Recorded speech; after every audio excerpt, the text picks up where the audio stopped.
네, 은폐 논란 커지는 책임론. 바로 김영춘 해수부 장관 얘기입니다. 자, 이현정 의원.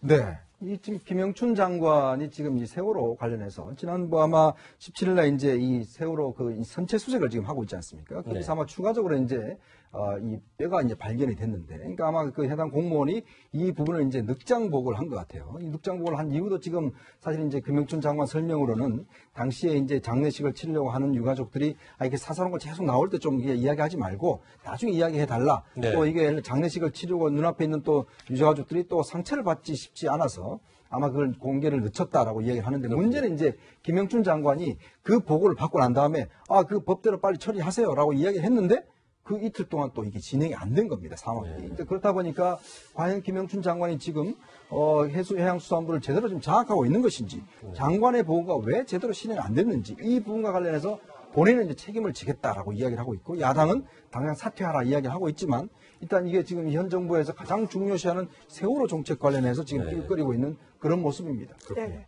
자, 김영춘 장관 어제 이제 국회에 출석해서 한때는 한솥밥을 먹었던 동료 의원들에게 호된 질타를 받았습니다. 김영춘 장관입니다. 다시는 이런 일이 생기지 않도록 분골쇄신의 노력을 다해 나가겠습니다.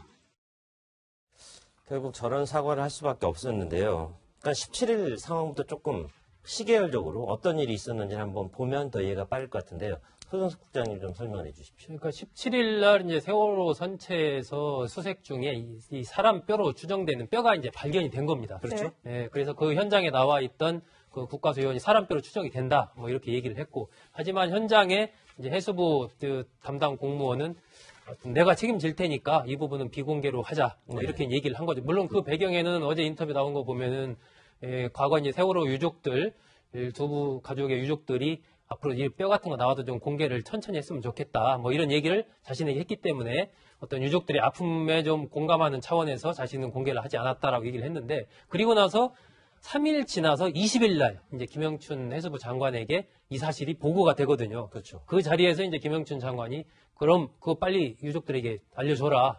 이렇게 지시를 하는 거죠. 20일 날. 하지만 그 지시가 이행이 안 되는 겁니다. 그리고 나서 이제 22일 날 공개가 되는 것이거든요.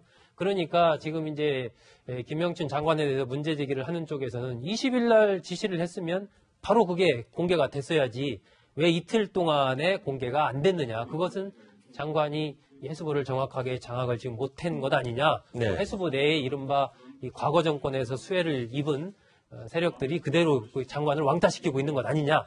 뭐 이런 이제 얘기들을 지금 여권에서는 하고 있는 것이죠. 네. 그렇군요. 근데 저도 좀 개인적으로 이해가 안 되는 게, 김영춘 장관이 이제 뒤늦게 보고를 받고 굉장히 이제 실무자들을 질타했다는 그렇죠. 거 아니에요? 네. 그런데 그랬던 김영춘 장관 본인도 이틀 뒤에야 이낙연 총리에게 보고를 했고, 네. 중요한 건요, 청와대는 또 따로 보고를 하지 않았거든요. 네. 들어보시죠. 장관님이 이제 보고받고 직접 청와대에 보고할 생각은 안 했습니까? 대통령께? 예, 그 생각까지 못했습니다. 그러니까 21일 날, 그러니까 20일 날 김영춘 장관 보고를 받아서 뼈 조각 발견했다는 걸 인지했어요. 21일 날 국무회의 때 대통령을 만났는데 그 자리에서도 보고를 안 했다. 자, 이건 어떻게 봐야 될까요? 그러니까 다 저는 개인적으로 이해가 안 됩니다. 네. 왜냐하면 그러니까 공무원은 보고가 생명인 조직입니다. 공무원이 보고를 안 한다는 얘기는 그건 있을 수가 없는 일입니다. 네. 그러니까 이것처럼 세월호처럼 이렇게 중대한 사안에서 그러니까 그 선체에서 유골이 발견이 됐는데 그거에 대해서 보고를 안 한 수습본부에 있는 공무원들도 도저히 저는 뭐 기본적인 공무원으로서의 자질 자체가 잘못됐다고 생각하고요. 그리고 김영춘 지금 현 장관도 굉장히 중대한 책임이 있다고 봅니다. 네. 방금 전에 말씀하셨던 것처럼 이렇게 예민한 문제를 보고받았으면 뒤늦게 보고받았다 하더라도 곧바로 질책하거나 아니면은 징계 조치하도록 한 다음에 그 다음에 곧바로 대통령이든 보고를 했었어야죠. 아니면 총리에게라도 보고를 해서 그 사후 조치를 빨리 취했어야지 문제를 이렇게 크게 만들지 않았을 텐데 사후 조치를 제대로 취하지 않았다는 겁니다. 네. 그러니까 이게 김영춘 장관이 행정 경험이 좀 부족해서인지 정치적 감각이 좀 떨어져서인지는 모르겠지만 이거는 기본적으로 공무원 조직에서는 저는 있을 수 없는 일이라고 보고요.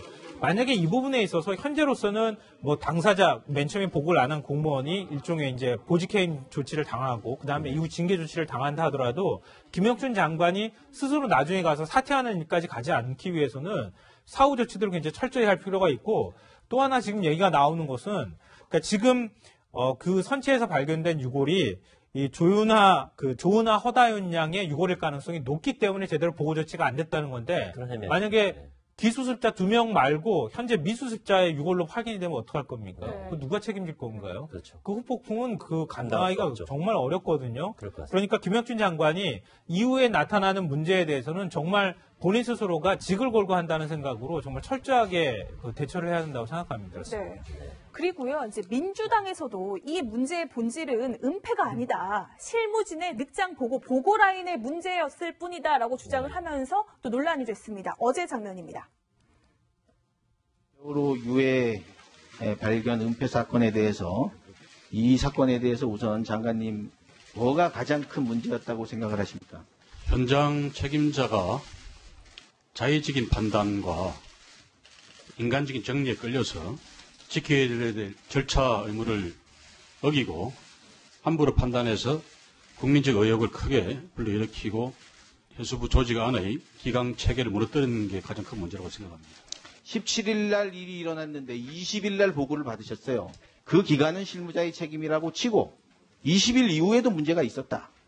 다시 한번 뒤집어보는 그런 노력을 안 한 관리 능력에 문제가 있다. 책임 문제는 실무자만 물으면 되는 겁니까? 민주당에서도 어떤 저는 책임을 굉장히 추상같이 네. 추궁하는 모습 보이는데요. 은폐냐 늑장 보고이냐 네. 뭐 이렇게 하는데 양쪽 다 문제 있어 보여요. 그렇죠. 왜냐하면 늑장 보고를 해도 세월호 책임이 뭡니까? 7시간 대응을 제대로 못한 늑장 대응이 문제 아니었겠습니까? 네. 자 그렇다면 이번 부분도 늑장 대응도 충분히 정치적 책임을 물을 수 있는 건 아니겠습니까? 그렇죠. 사실 이게 이제 우리가 재난의 컨트롤 타워라고 이야기를 많이 하고 네. 그동안 사실은 여러 가지 이 세월호 문제 때문에 결국은 이게 정권도 바뀌고 뭐 등등 많은 이제 이제 작업이 있었지 않습니까? 그럼에도 불구하고 저런 게 왜 벌어질까? 저는 한번 그런 문제, 과연 이게 해수부만의 문제일까? 이런 문제를 한번 따져본다면 문제는 그런 것 같아요. 지금 이제 공직사회가 제가 볼 때는 굉장히 무사한 일주의에서 빠져있는 그런 측면이 있습니다. 왜냐하면 정권이 바뀌면서 그 정권에서 굉장히 열심히 했던 사람이 그 다음 정권에서 완전히 이제 또 숙청되는 이런 과정들을 계속 겪어오잖아요. 그러니까 제가 알기로 아마 최근에 공무원들 이야기를 들어보면 어차피 다음 정권 가면 또 우리가 심판받는다. 다 그냥 조용히 있자. 그리고 뭐 그냥 자기 일만 알아서 하자라는 분위기가 굉장히 또 공사에 많다는 거고 또 하나의 문제는 이제 이 공직 분위기가 이게 지금 이제 이 공무원 조직이 대부분 다 세종시에 가 있지 않습니까?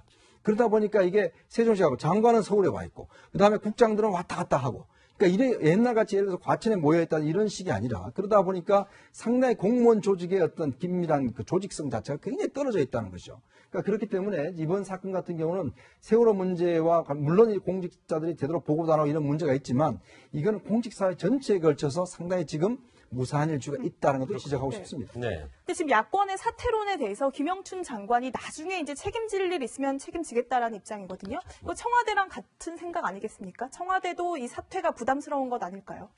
그렇죠. 현실적으로 봤을 때 이제 만약에 사퇴하면 후임을 고르는 문제가 간단치는 않지 않습니까? 여러 가지로. 그런데 사퇴 안 한다라고 딱 얘기하기도 어려워요. 네. 왜 그러냐면 이 세월호라는 문제가 가지고 있는 굉장히 정치적인 민감성 때문입니다. 그러니까 그동안에 이제 여권에서는 굉장히 세월호 전임 정권에서 세월호 부분에 대해서 잘못 대응해 왔다는 걸 굉장히 강하게 비판을 해왔단 말이에요. 그런데 지금 정권이 바뀌었는데 거기에 대해서 또 비슷한 어떤 이 위기관리 능력에서의 어떤 문제점을 노출하는 작은 이 케이스거든요, 이게. 그렇기 때문에 이런 부분들이 자칫하면은 정치적인 부메랑으로 돌아올 가능성이 있기 때문에 현재로서는 약간 여지를 두는 정도로 하면서 이렇게 좀 시간을 여러 가지 여론의 추이를 좀 지켜보는 쪽으로 방향을 정한 거죠. 방금 전에도 지적하셨던 것처럼 저는 좀 쓴 약이 돼야 된다고 생각해요. 지금 공무원들 무사한일주의 말씀하셨지만 지금 세월호 참사가 벌어지고 난 다음에 해수부가 굉장히 실망스러운 모습 많이 보였거든요. 알겠습니다. 그런 부분에 있어서도 확실하게 조직을 혁신할 수 있는 계기가 돼야 된다고 생각합니다. 네. 195일 만에 내각이 구성됐는데 해수부 장관이 또 흔들리는 모습 문재인 정부로서는 달갑지 않을 것 같습니다.